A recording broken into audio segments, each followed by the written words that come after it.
सूर्यकोटि समप्रभा निर्विघ्नं कुरु मे देव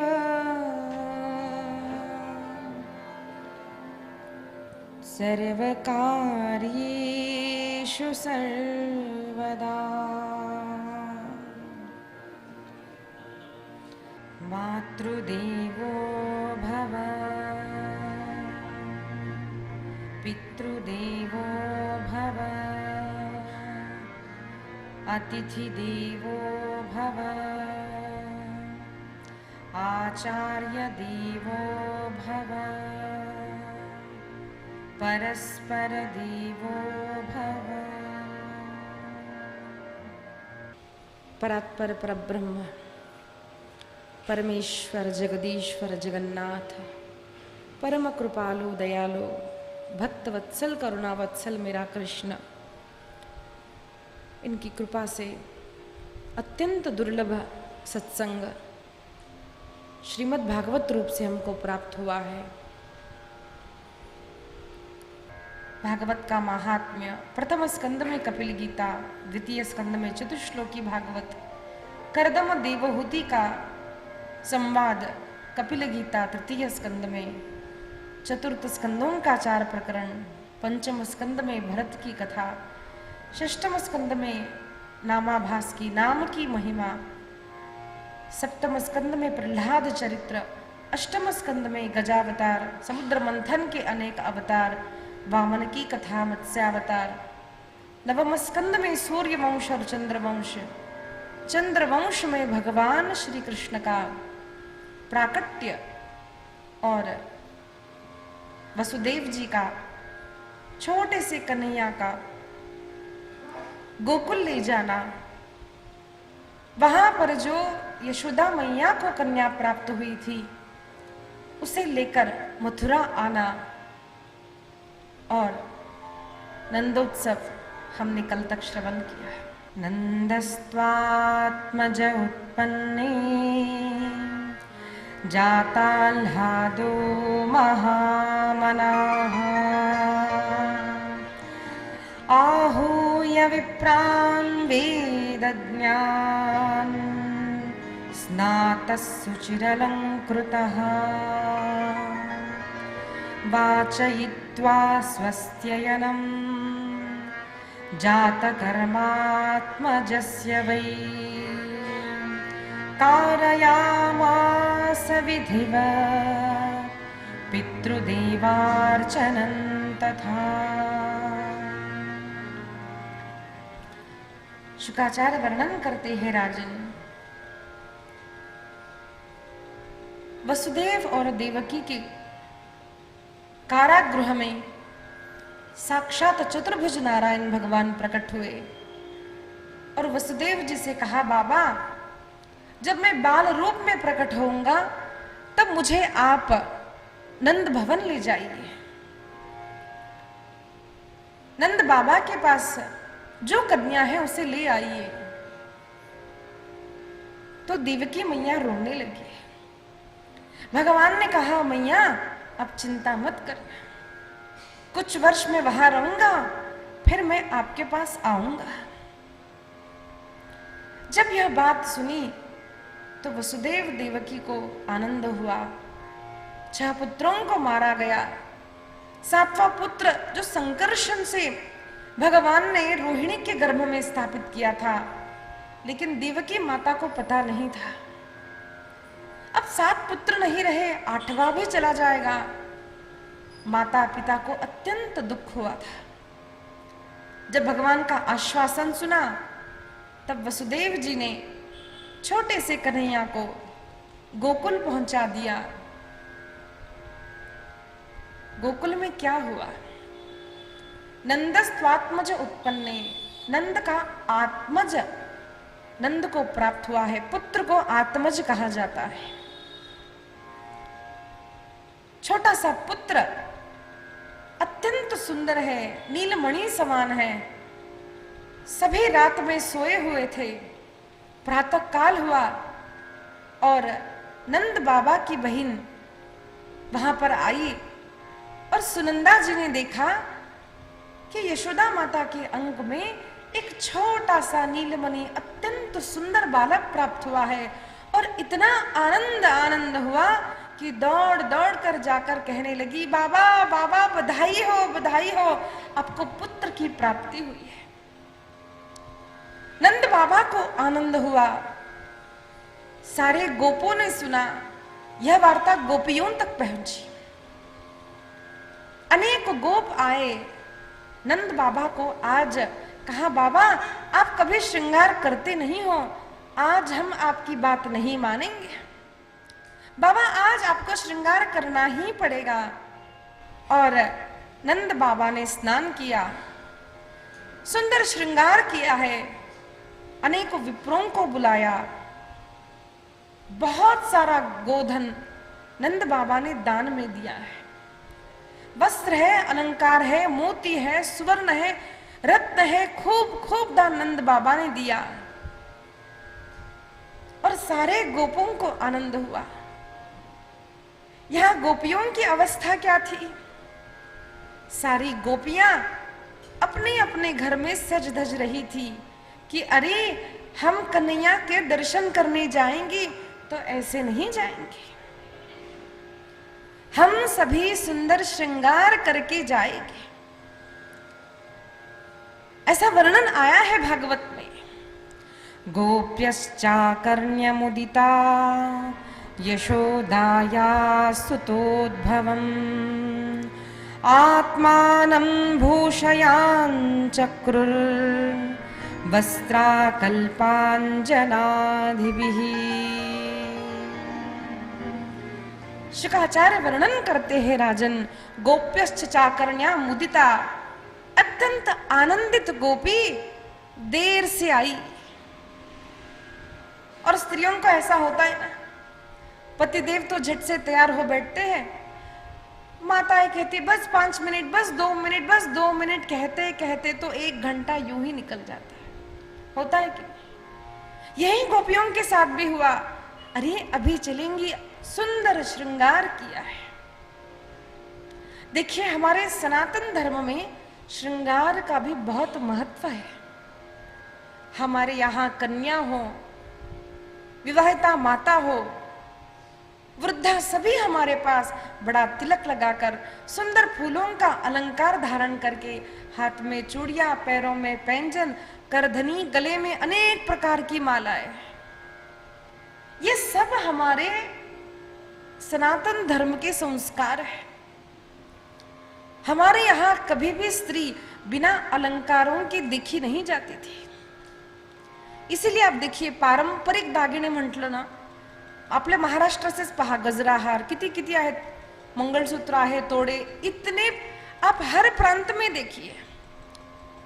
किसी भी प्रांत में जाइए, अपने अपने पारंपरिक अनेक प्रकार के अलंकार, हमें शास्त्रों में भी इसका वर्णन आता है। अनेक देवियां, क्यों? हमारे यहाँ माता को लक्ष्मी का स्वरूप माना है, इसीलिए अलंकार करना वर्ज्य नहीं है। अब तो घर घर में माताएं नाइटी पहनकर देखी जाती है, जैसे कि कोई घर में चल बसाओ, तिलक नहीं है, बस ऐसे बाल कुछ बांध दिए, 9-10 बजे उठी है और खाना बना रही है बिना नहाए। ये देखा, जब पहले ऐसे था कि हर घर की माता को देखते ही मन प्रसन्न। आज भी ऐसी माताएं हैं जिन्हें देखकर मन प्रसन्न होता है, बड़ा बड़ा तिलक लगाती है, अनेक प्रकार के रोज अलंकार धारण करती है। आपल्याकडे रोज गजरा लावण्याची पद्धत आहे। विवाहित स्त्री असेल तर रोज आपल्या केशांमध्ये काहीतरी पुष्प असावं। हे सगळं सौभाग्याचे चिन्ह आहे, ये सभी सौभाग्य के चिन्ह हैं। अब तो कई सारी माताएं मंगलसूत्र भी नहीं पहनती। अब समझ में नहीं आता विवाहिता है अथवा अभी कुमारी है, तो पूछने पर कहती है दीदी हमको हमारे पति ने परमिशन दे दी, तो आप क्यों हमको फोर्स करती है? अच्छा पहनते क्यों नहीं? कोई कहती है कि हमको चोरी का डर लगता है, कोई कहते ऑफिस में कोई पहनता नहीं, तो हम भी पहनते नहीं। न तिलक है, न अलंकार है, न चूड़ियां है, तो हमें बताइए सौभाग्य के चिन्ह नहीं तो हम सौभाग्यवती हुई कैसे? सौभाग्यवती लिखी हुई शॉल पहन ली अथवा ब्लाउज पहन, तो हम सौभाग्यवती हो गई क्या? ये सभी सौभाग्य के चिन्ह जो स्त्री धारण करती है उसके पति का आयुष्य बढ़ता है। ये शास्त्रों में वर्णन आया है। नित्य हाथों में चूड़ियां हो, माथे पर तिलक हो, कुमकुम हो, सिंदूर हो। अब तो सिंदूर दिखता ही नहीं, बस कभी कभी शादियों में लगा भी लेते तो बस यहां माथे पर सिंदूर नहीं होता, बालों में सिंदूर होता है। सिंदूर के अलग साइंटिफिक रीजंस भी है, हम वो नहीं देखेंगे। आप देखिए, हर बात को साइंटिफिकल ही प्रूफ करे तभी हम करेंगे, ये ठीक नहीं है। हमें अपने शास्त्रों पर, हमें अपने वेदों के कहे हुए वचनों पर विश्वास होना चाहिए। अब करे ना करे, ये वेदों ने हमको स्वतंत्रता दी है। एक बात हमारे धर्म में है कि जीव स्वतंत्र है। आपको सत्य बोलना है बोलो, नहीं बोलना है मत बोलो। भगवान के दो स्वरूप है, एक सगुण और एक निर्गुण स्वरूप है। तो सगुण स्वरूप की हम पूजा करते हैं, भक्ति करते, ये भाग। निर्गुण स्वरूप परमात्मा कहाँ रहता है? मंदिर में नहीं रहता निर्गुण, हर एक के हृदय में रहता है। वो शक्ति रूप में हमको शक्ति प्रदान करता है। अब ये हमारी मर्जी है, हम उस शक्ति को माने अथवा समझे कि भाई ये मेरी शक्ति है। हर मनुष्य अपने जीवन को चयन कर सकता है कि मैं अच्छे मार्ग पर जाऊंगा अथवा बुरे मार्ग पर जाऊंगा। लेकिन वेदों में एक स्पष्ट है, अच्छे मार्ग पर जाओगे तो पक्का कल्याण ही होगा। अब भगवान के सगुण स्वरूप को मानो न मानो वो अलग बात है, लेकिन धर्म का पालन जो करता है, जो अच्छाई का बर्ताव करता है, उसका कल्याण होकर ही रहेगा। यह वेदों ने प्रतिपादन किया है। जो बुरा काम करेगा उसको बुरा फल मिलेगा। क्या है, हम लोगों को लगता है कि भाई भगवान ने हमारे साथ बुरा किया है, but lord has nothing to do with us. भगवान को कुछ लेना देना नहीं है हमसे। अच्छा करोगे अच्छा फल पाओगे, बुरा करोगे बुरा फल पाओगे। अच्छा लिखा एग्जाम में अच्छे मार्क मिले, नहीं लिखा तो टीचर मार्क कहां से देगी? तो बस ये निर्गुण की शक्ति है। तो हम स्वतंत्र हैं। वेदों का कहना, कीर्तनकारों का कहना, कथाकारों का कहना, शास्त्रों का कहना, वो चलता ही रहता है। अरे नदी बहती है। अब हमें सोचना है कि हमारी प्यास हम उससे बुझाएंगे या किसी अन्य चीज से बुझाएंगे। मनुष्य मात्र स्वतंत्र है। अस्तु, तो यहां पर सारी गोपियों ने सुंदर सुंदर श्रृंगार किया है और एक गोपी दूसरी को बुलाती है, अरे सखी चलो नहीं आओगी? दो सखियां मिलकर तीसरी को बुलाती है, अरे सखी चलो नंद भवन चलते हैं।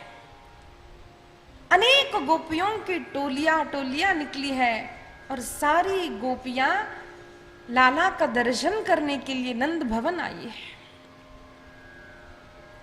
क्यों आई है नंद भवन? लाला भयो है, भगवान का जन्म हुआ है। अरे जन्म नहीं, भगवान तो प्रकट हुए। जन्म तो मनुष्य का होता है, जिसकी मृत्यु होती है उसका जन्म होता है।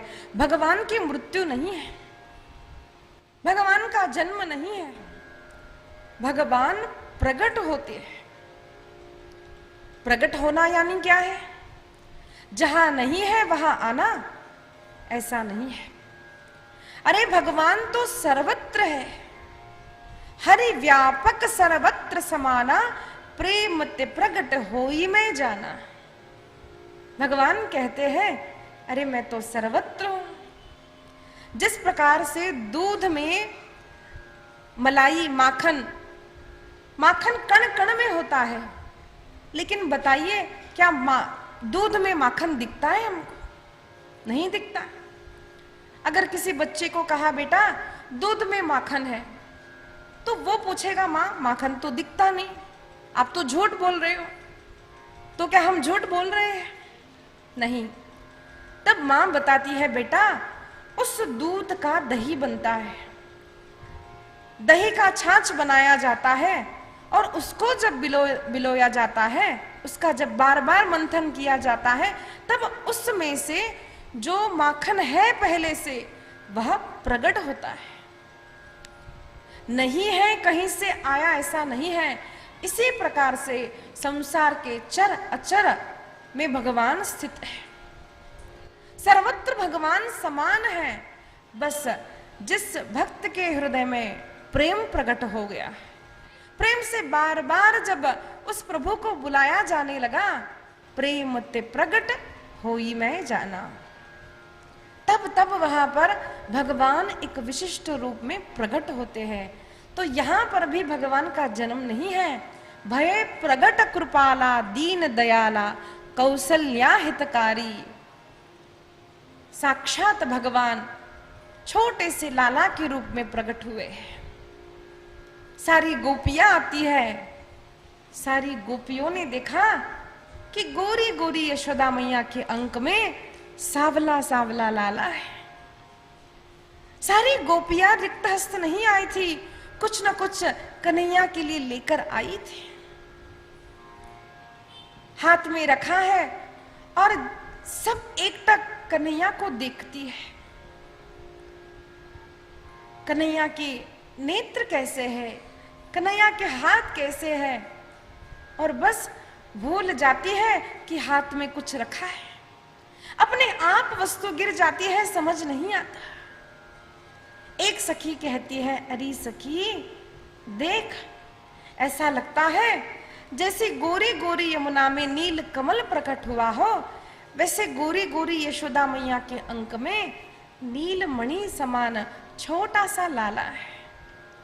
एक कहती है, अरे एक कमल नहीं, कमल के ऊपर कमल, कमल के ऊपर कमल, अरे देख उसके नेत्र कमल, देख उसके कर कमल, देख उसके चरण कमल, अरे देख उसका मुख कमल कितना सुंदर है।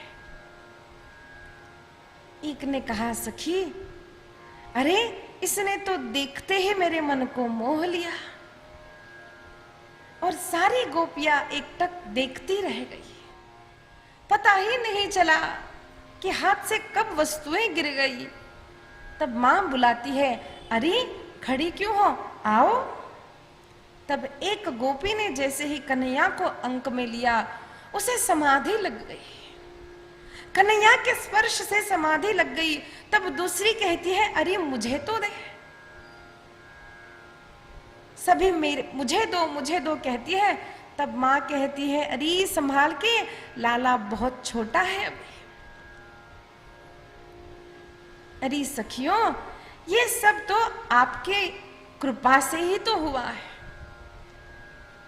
ऐसा वर्णन आता है अन्य शास्त्रों में, ग्रंथों में, कि गोकुल वासियों ने 1 वर्ष तक निर्जला एकादशी की कि हमारे नंद बाबा के यहाँ, यशोदा मैया के यहाँ एक लाला हो जाए।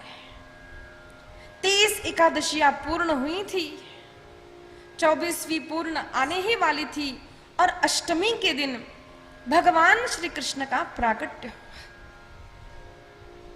यशोददाति इति यशोदा, यशोदा कहती नहीं अरे मेरा बालक है, मैया कहती है अरे आप सबका पुण्य है, जिस पुण्य के कारण मुझे यह पुत्र प्राप्त हुआ है।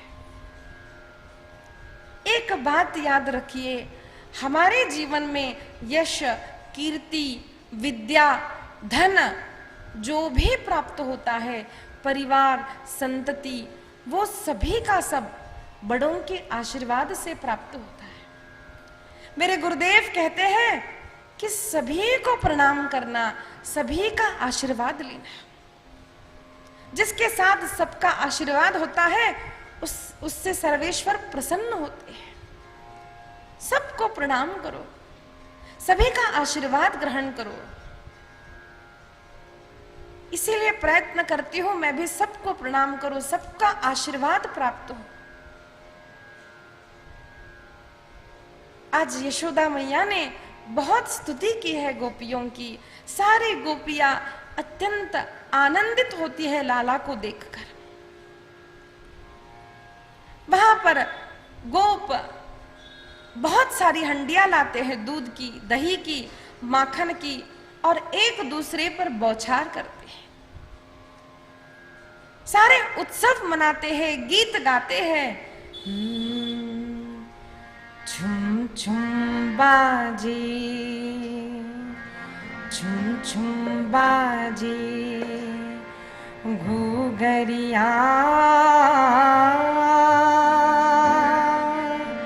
छब दिखलावे कान्हा मेरे घर आए आए, मेरे घर आए।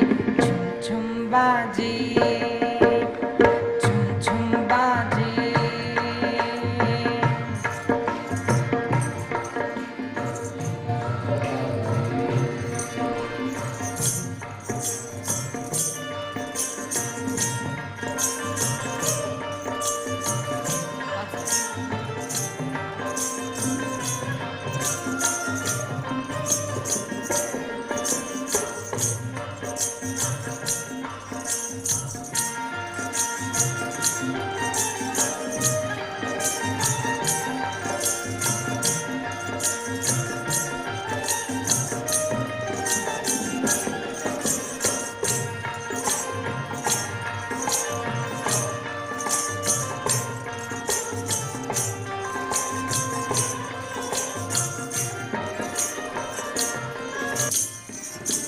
रैन अंधेरी चंद्र स्वरूपी आ गए, आ गए।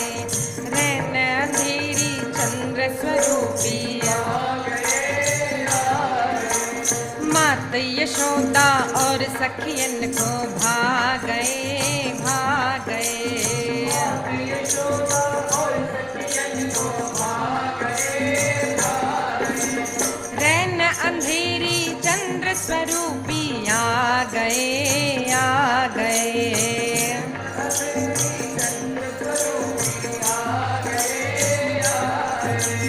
मात यशोदा और सखियन को भाग गए, भाग गए। मात यशोदा और सखियन को भाग गए, भाग गए।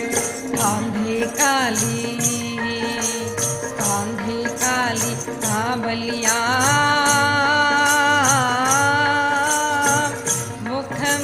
काबे कान्हा मेरे घर आए, आए, मेरे घर आए। छुम छुम बाजे,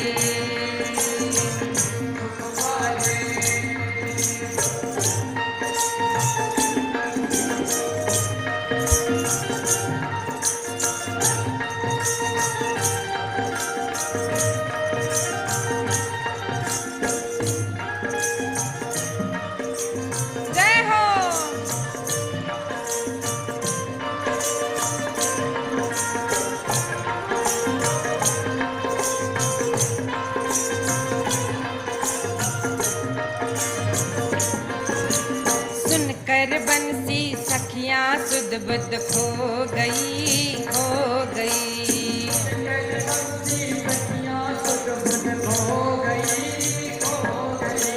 दर्शन करके मैं तो पावन हो गई, हो गई।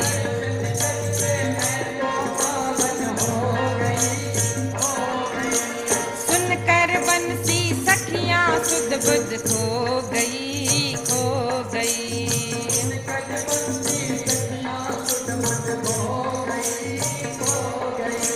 दर्शन करके मैं तो पावन हो गई, हो गई।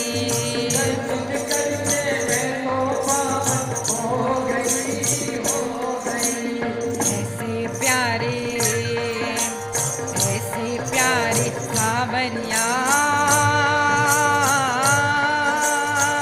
भाग्य जगाते आए, मेरे घर आए, आए, मेरे घर आए।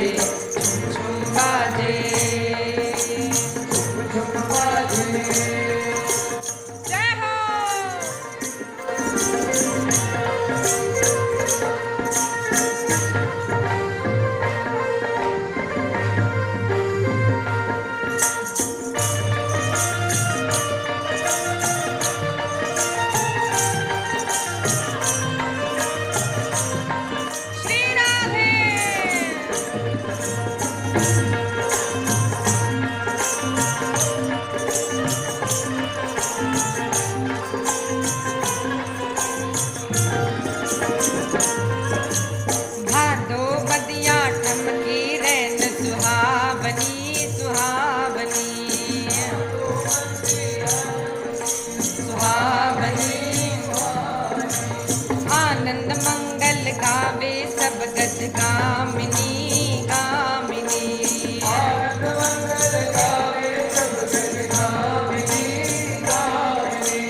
भादो बदिया ठमकी रैन सुहावनी सुहावनी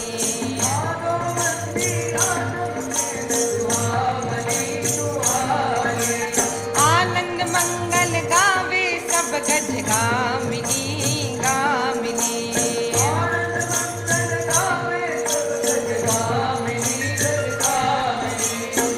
झर बरसे झर बरसे मेहुलिया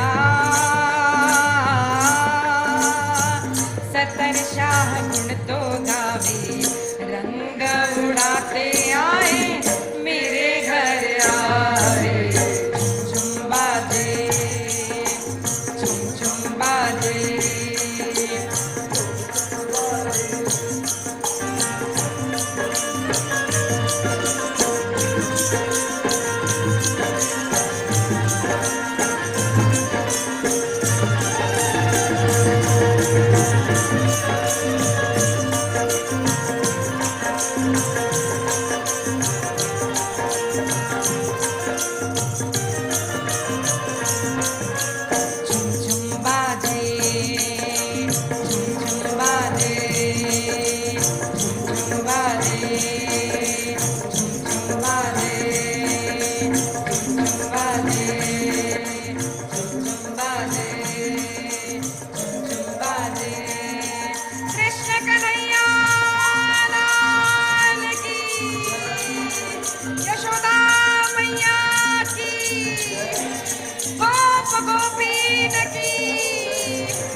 कृष्ण कन्हैया लाल की।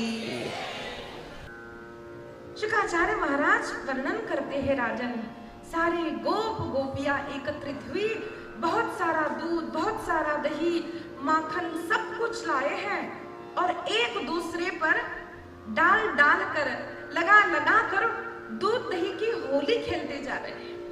आज चंद्रमा अत्यंत प्रसन्न है। जब राम लला प्रकट हुए थे तो चंद्रमा नाराज हो गए थे। प्रभु आप मध्याह्न के समय आए और ये सूर्य नारायण तो हटता ही नहीं। नवमी तिथि चैत्र मास में ऐसा हुआ कि वह एक दिन 6 मास का हो गया था। 6 मास तक सूर्य अपनी जगह से हिला नहीं। उसे तो भगवान श्री राम को अपने वंश में आया हुआ देख इतनी प्रसन्नता हुई कि उन्हें समाधि लग गई। चंद्र बेचारा रोने लगा तो भगवान ने कहा, देखो अगली बार मैं तुम्हारे वंश में आऊंगा। और आज जब चंद्र वंश में मध्यरात्रि के समय चंद्रमा की ही पत्नी, प्रिय पत्नी रोहिणी नक्षत्र में भगवान जब प्रकटे हैं, आज चंद्रमा को अत्यंत आनंद हुआ है। आज की यह रात्रि 6 महीने की हो गई है, ऐसा वर्णन किया है। 6 महीनों तक गोप गोपी नृत्य कर रहे हैं, उन्हें समय का भान ही नहीं रहा। खूब खूब दही लूटा, दूध लूटा। वर्णन आता है अनेक कोसों तक जमुना नदी सफेद सफेद सफेद हो गई थी, दुग्धमयी हो गई थी प्रयागराज तक, ऐसा शास्त्रों में वर्णन आता है। सारे गोप गोपी दही दूध सब लूटते हैं, एक दूसरे पर डालते हैं। तो वहां पर वृद्ध गोपियां जो है अब वो देख रही है सारे दृश्य को, और बड़ी बड़ी माताएं जो 80-90 वर्ष की थी खड़ी खड़ी देख रही थी। उनमें से एक माता ऐसी थी जो देख रही थी कि भाई इतना सारा दूध, कितना आनंद है। और आश्चर्य में मनुष्य की आकृति कैसे हो जाती है, ऐसा होता है ना। तो उसका मुंह भी खुला का खुला रह गया, इतको सुंदर। और एक गोपी ने जैसे ही लोनी हाथ में लिया और ऐसे जो दूसरी गोपी की ओर डाला, बेचारी बुढ़िया के मुंह में चला गया। अब वो तो करते करते लोनी खा गई। बूढ़ी माताएं हैं, वृद्ध गोपियां हैं, छोटी छोटी गोपियां हैं, अनेक गोप है, खूब खूब आनंद लुटा रहे हैं। संत वर्णन करते हैं, देखिए यहाँ पर दही दूध से होली के लिए ये नहीं देखना चाहिए, ये देखिए कि उनके जीवन का आधार दही था, दूध था, माखन था। जब ये बेचती तब उन्हें धन की प्राप्ति होती थी, कुछ अन्न मिल जाता था। आज गोपियों ने दूध नहीं लुटा है, अपना सर्वस्व लुटा दिया है। जिस गोधन से स्वयं को, स्वयं के परिवार को पुष्ट करती, उस गोधन को, उस दूध को, दही को, स्वयं के संपूर्ण धन को सब कुछ लुटा दिया है। ऐसा वर्णन आता है, नंद बाबा ने इतना दान दिया, इतना दान दिया, लेकिन जैसे जैसे अंदर से सामान आता वैसे वैसे ही तिजोरी भरती जाती है। बहुत सारा, हजारों की संख्या में, लाखों की संख्या में गोदान किया गया, खूब वस्त्र, खूब अलंकार दिए गए, लेकिन वहां पर क्या हुआ, साक्षात लक्ष्मी माता वहां पर वास करने लगी। रमा क्रीडम अभूनृप वर्णन करते हैं, जहां पर कृष्ण की पूजा हो, जहां पर भगवान श्री नारायण की पूजा हो, वहां पर बिना बुलाए लक्ष्मी जी आती है।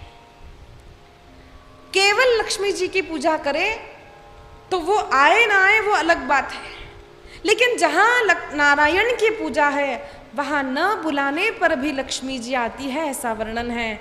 इसीलिए जहां भागवत की कथा होती है, संतों की सेवा होती है, जहां कृष्ण की पूजा, कृष्ण की कथा, कृष्ण नाम संकीर्तन होता है, ऐसे अनेक संतों को अनुभव है कि जहां जहां पर कन्हैया का पूजन हुआ वहां पर बिना मांगे ही धन प्राप्त हो गया। एक बार की कथा है, 2-3 संत वृंदावन के कभी वृंदावन छोड़कर नहीं जाते थे। एक बार उन्हें हुआ कि सभी द्वारिकाधीश के रूप का बहुत वर्णन करते हैं। अब हम तो अकिंचन है, धन नहीं, कुछ नहीं, तो थोड़ा बहुत धन किसी तरह जुटा लिया और तीनों ने सोचा कि अब हम जाएंगे और द्वारिकाधीश का दर्शन करेंगे, हम कन्हैया का दर्शन करेंगे। मन में भाव प्रसाद प्राप्ति का नहीं था, मन में भाव तीर्थ यात्रा यानी घूमने का नहीं था, मन में भाव कृष्ण के दर्शन का था। और जब तीनों ही संत द्वारका आए, दर्शन किया, तो खूब आनंद लुटाया, नेत्रों से आनंद लूटा। कितना सुंदर रूप है द्वारिकाधीश का। अब पुराने जमाने की बात थी, ऐसे अब की तरह ट्रेन नहीं थी, प्लेन नहीं था, चलते चलते आए थे। कुछ कहीं गाड़ी बदली, फिर उतले, फिर बहुत दूर चलना पड़ा। ऐसा करते करते वे जब द्वारिका आए, दर्शन तो हो गया, लेकिन अब उन्हें बहुत भूख लगी है। सत्य घटना है, बहुत भूख लगी। तो तीनों ने सोचा कि अब हमें मांगने की तो आदत नहीं है, क्या करें। तो पंडित जी ने कहा, महाराज जी, एक ऐसी जगह है जहां पर संतों की व्यवस्था रहती है, वहां पर गए, लेकिन भगवान की ऐसी लीला कि वहां पर उन्हें कुछ खाने मिला नहीं। तो क्रोध में बोलने लगे, अरे सावरे, कैसा निष्ठुर है तू, तेरे लिए इतने दूर से आए और संतों को भूखा रखता है। एक ने कहा, हाँ, खुद तो 56 भोग खा के बैठा होगा, देखो हमको भूखा ही रख दिया। देखिए, हमको भगवान को ऐसी बातें बोलने का अधिकार नहीं, क्योंकि हमारा प्रेम नहीं है। जिनका संपूर्ण जीवन खाना पीना सोना शरीर धन सब जो भगवान के लिए है, उनका भगवान से संबंध अलग होता है। अब प्रेम में हम अपनी माँ को कुछ बोल सकते हैं, अपने पुत्र को बोल सकते हैं। जरा बाहर किसी लड़के को बोलकर देखो, वो बोलेगा भाई क्या क्या बात कर रहे हो आप। तो ये बाहर का नहीं था, ये उनका कन्हैया था, तो बोल गए क्रोध में, अरे कन्हैया कन्हैया करते हैं, तेरे लिए आए, हमें भूखा रखेगा। फिर सोचने लगे कन्हैया ये तेरी क्या लीला है। तब एकाएक तीनों ने देखा एक छोटा सा 8-9 वर्ष का बालक उनके पास दौड़ते दौड़ते आया, ढेर सारा 56 भोग का प्रसाद ले आया और एक लिफाफा दिया और प्रणाम करके कहा, महाराज जी हमें गोविंद सेठ ने भेजा है। रख दिया। जैसे ही प्रसादी को देखने लगे और ऊपर देखा तो कोई नहीं है, तो देखा तो एक पदार्थ नहीं, दो नहीं, 56 भोग उनके सामने इतने थे कि खाने के बाद सारे गोकुल में वृंदावन को बांट सकते थे। बहुत सारा प्रसाद उनको मिल गया और देखा तो लिफाफे में उतने ही पैसे थे जितने पैसे उन्हें वापस वृंदावन जाने के लिए लगे। और आंख में अश्रु आए, कन्हैया तुम जानते हो हम अधिक धन संग्रह नहीं करते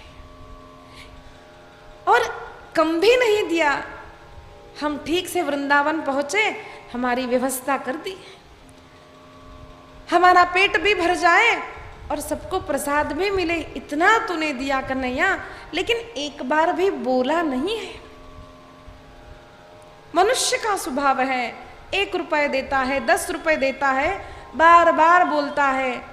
वैसे कहने वाले कहते हैं नहीं हम तो सेवा करते हैं, हम तो सेवा करते हैं, लेकिन हमने इतने दिए। भगवान तो हमको शरीर देते हैं, संपत्ति देते हैं, धन परिवार देते हैं, बुद्धि देते हैं, यश देते हैं, एक बार बोलते नहीं कि मैंने तुझे ये दिया। आज आंख में अश्रु आए तीनों संतों के। ये अनेक संतों का अनुभव है। जिसने कृष्ण की भक्ति की, जिसने कृष्ण कथा की, जिसने भगवान के लिए अपना जीवन न्यौछावर कर दिया, उसे कभी भी धन की कमी नहीं हुई। ऐसे अनेक प्रसंग है। ये सब कुछ मैं केवल श्रद्धा से सुनती थी। जब मैंने श्रीमद् भागवत का अभ्यास किया तो अनेक बातें मैंने ये संतों से सुनी, सत्संग करते हुए सुनी, अनुभव नहीं था।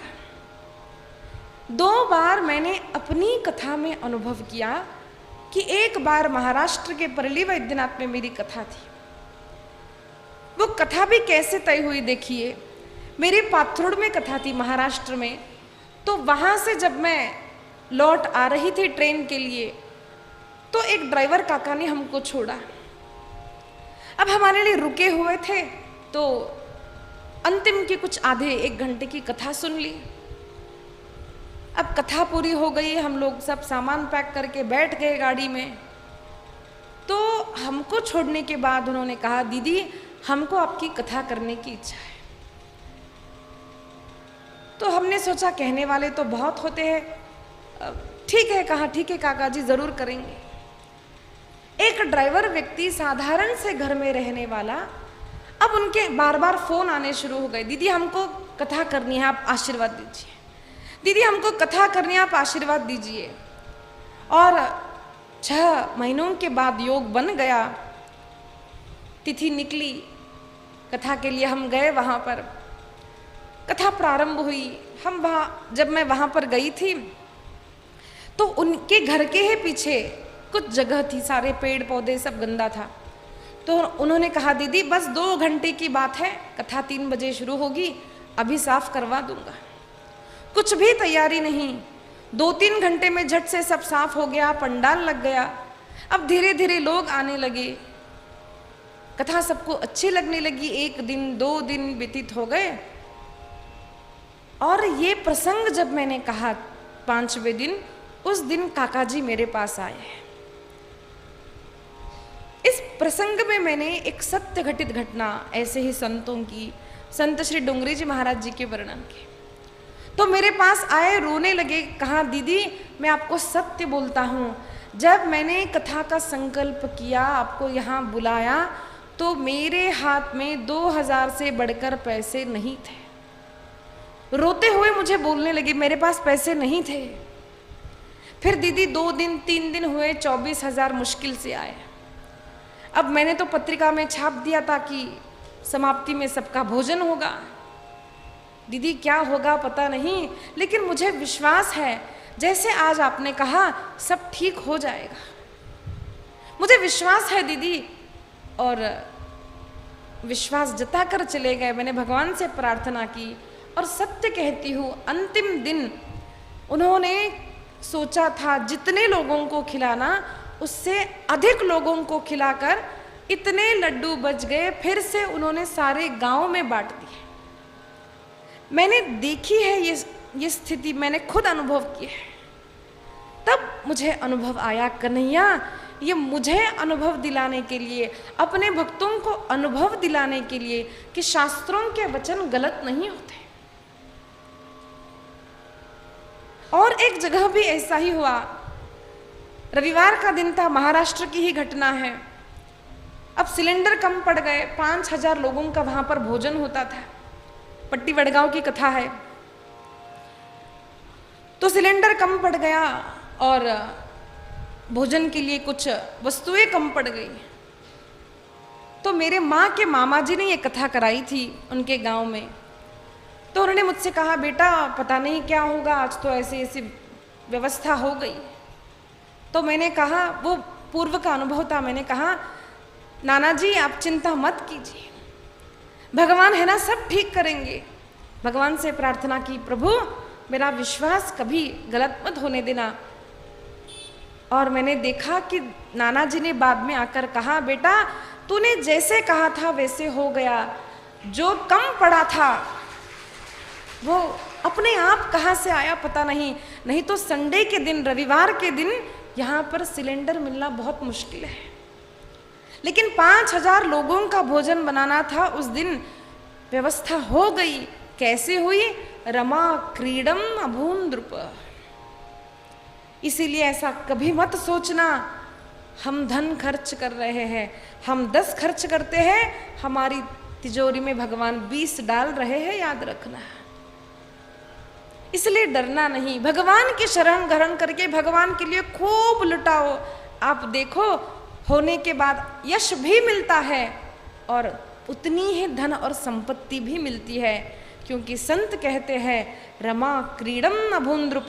जितना जितना नंद बाबा यशोदा मैया लुटाते गए, लहंगा फरिया दिया है, अनेक अलंकार दिए हैं, गोधन दिया है, और उतनी उतनी वृद्धि आज गोकुल में धन की हो गई है।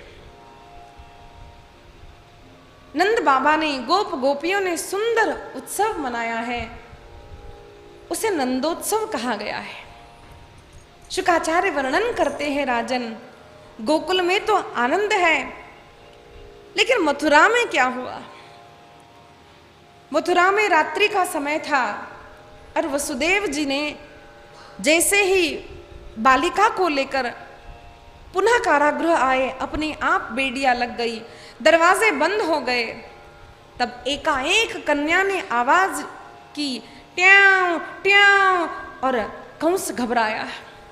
अनेक सिपाही उठ गए, अरे हमें नींद कैसे लग गई है। सिपाही जाकर महाराज को बोलते हैं, महाराज महाराज लगता है 8वां आ गया।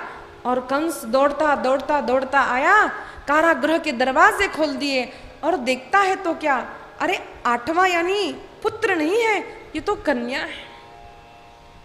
लेकिन उसने सोचा अरे इस आकाशवाणी का कोई विश्वास नहीं, और उस कन्या को उठाया। जैसे ही नीचे पटकने लगा, एकाएक जगदम्बा प्रकट हुई। जगदम्बा माता की, जगदम्बा माता की। देखा आकाश में अष्टभुजा नारायणी प्रकट हो गई है, हास्य कर रही है और कंस से कहती है, अरे मूर्ख, तेरी मृत्यु तो निश्चित है, 8वां कब की आ गया, तेरी मृत्यु निश्चित है, 8वां कब की आ गया। त्रिवार उच्चारण करके मां भवानी वहां से अंतर्धान हो गई है। जगदम्ब मात की।